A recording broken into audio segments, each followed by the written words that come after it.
Party P का ordinance के अदालत में चैलेंज करण जो ऐलान करे छडियो आहे। सेनेट में अपोजिशन लीडर ऐं पीपल्स पार्टी अॻवान यूसुफ रज़ा गिलानी चयो आहे त हू पी का ऑर्डिनेंस के अदालत में चैलेंज कंदा। यूसुफ रज़ा गिलानी चयो आहे त सदारती ऑर्डिनेंस आणण जो मतलब हुकूमत खौफ जो शिकार आहे। हुन चयो त हुकूमत पंहिंजा वादा पूरा करण में नाकाम रही ऐं हाणे हुकूमत मीडिया ते पाबंदी लगाए रही आहे। यूसुफ रज़ा गिलानी चयो त महांगाई हद खां वधी वई, माण्हुनि जी ज़िंदगी अज़ाब बणिजी चुकी आहे। हिन वक़्त मुल्क में को बि कानून नाहे, पार्लियामेंट के नज़रअंदाज न करणु घुर्जे। अवांखे अहम ख़बर ॾियूं पिया। पीपल्स पार्टी पी का ऑर्डिनेंस के अदालत में चैलेंज करण जो ऐलान करे छडियो आहे। सेनेट में अपोजिशन लीडर ऐं पीपल्स पार्टी अॻवान यूसुफ रज़ा गिलानी चयो आहे त हू पी का ऑर्डिनेंस के अदालत में चैलेंज कंदा। यूसुफ रज़ा गिलानी चयो आहे त सदारती ऑर्डिनेंस आणण जो मतलब हुकूमत खौफ जो शिकार आहे। हुन चयो त हुकूमत पंहिंजा वादा पूरा करण में नाकाम रही ऐं हाणे हुकूमत मीडिया ते पाबंदी लगाए रही आहे। शो करें तो उन्होंने मुझे खड़ा कर दिया। सेनेट के इलेक्शन में from the national assembly I polled 169 votes, 169 तीन मेरे रिजेक्ट हो गए थे। I polled 172 votes, 172 votes are the golden number which is the majority. और इसलिए मैं आपको बताना चाह रहा हूं कि बिलावल भुट्टो जरदारी साहब ने प्रूव किया with the support of the PDM कि वी होल्ड द मेजॉरिटी।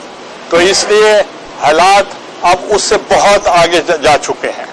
इस वक्त जो गवर्नमेंट है वो शेकी है और वो समझते हैं कि हम जो है अब ये हमारे हालात उनके हाथ से निकल चुके हैं।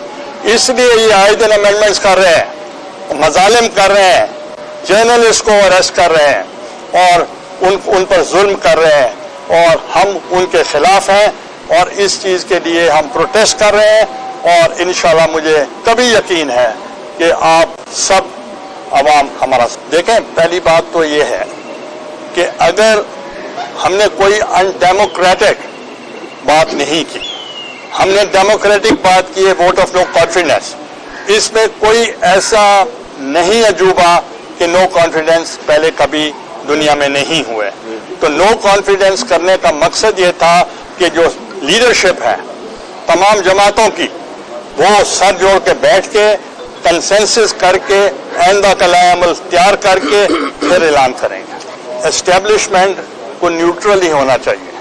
और जब मेरा इलेक्शन हो रहा था मैंने उस वक्त ओपनली कहा था, आपकी मौजूदगी में कहा था कि एस्टेब्लिशमेंट न्यूट्रल है और ये उनका काम है टू बी न्यूट्रल। और बाकी जो इस्लामाबाद में जाकर स्ट्रेटेजी बनाई जाएगी उसके लिए गुफ्तो शुनीद हो रही है, कंसल्टेशन हो रही है। और आज मौलाना फजलुर रहमान साहब जो पीडीएम के सदर हैं उनसे सदर आसिफ अली जरदारी साहब की मुलाकात है और फिर 24 को अमीर जमात इस्लामी के पास सदर जरदारी साहब जाएंगे मंसूरा, उनसे मुलाकात होगी। और बाकी आपस में कंसल्टेशन जो मेजॉरिटी पार्टी है मुस्लिम लीग नवाज, उनके साथ ऑलरेडी चेयरमैन बिलावल भुट्टो भी और सदर आसिफ अली जरदारी भी मिल चुके हैं, काफ लीग से भी मिल चुके हैं और उनकी कंसल्टेशन जारी है।